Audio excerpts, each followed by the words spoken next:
in which gases change into liquid on the cooling।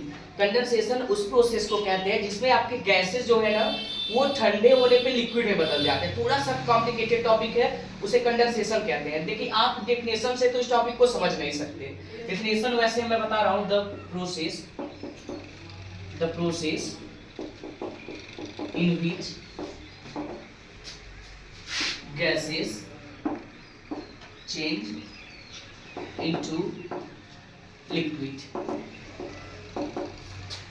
on cooling।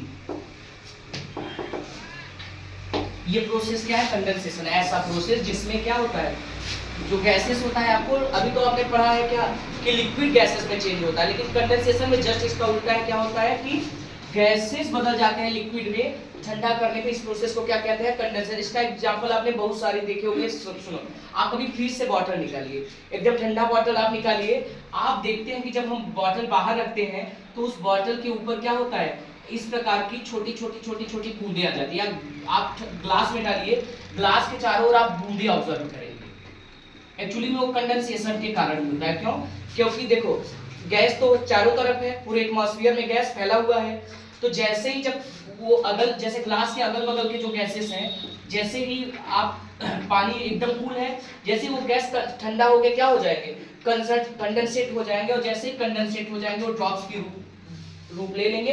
Actually में वो बाहर वो पानी अंदर से नहीं आता है, वो पानी गैस होता है, और जो किसका रूप लेते हैं, ड्रॉपलेट्स का रूप लेते हैं, लिक्विड का रूप। इसका एग्जांपल हम एक और बताते हैं। मान लीजिए आप क्या करिए, समझिए जरा, ये एक पानी लीजिए, एक केतली देखें आप, जिसमें चाय बनता है। सपोज दैट ये केतली है ना, ऐसा मान लीजिए इसका मुंह निकला है। इधर आप क्या करिए, कोई वेसल ले लीजिए, मान लीजिए थाली वगैरह या उससे कुछ, और उसमें आप क्या रखेंगे, आइस क्यूब। क्या रखेंगे? आइस क्यूब, मतलब बर्फ के टुकड़े ना, आइस क्यूब आप रखेंगे, और इधर से आप देंगे हीट। क्या करेंगे? हीट देंगे। तो देखो जब 100 डिग्री सेल्सियस होगा टेम्परेचर, तो देखो जी ये पैक रहेगा पूरा ना, तो जिधर से जगह पाएगा, जब 100 डिग्री सेल्सियस होगा टेम्परेचर, मान लीजिए इसमें लिक्विड है, तो लिक्विड गैस बन के उड़ना स्टार्ट करेगा। क्या करेगा? तो ये उड़ेगा कहाँ से? जिधर से जगह पाएगा, इधर से होते होते होते होते होते होते ये वाष्प निकलेगा इधर। अब देखो इसके यहाँ निचले तल पे जब टकराएगा वाष्प, तो आपने आइस क्यूब रखा है। क्या रखा है? और वाष्प फट से वहां से ठंडा होगा, और उस प्रोसेस को कंडेंसेशन कहते हैं। वहीं से ठंडा होके यहाँ नीचे आप कोई वेसल रखेंगे, तो ये टुक टुक करके पानी जो है सारा वापस पानी आपको इस वेसल में मिल जाएगा। इस प्रोसेस को ही क्या कहते हैं? कंडेंसेशन। समझ गए? Anybody have any doubt? I think you all have got it.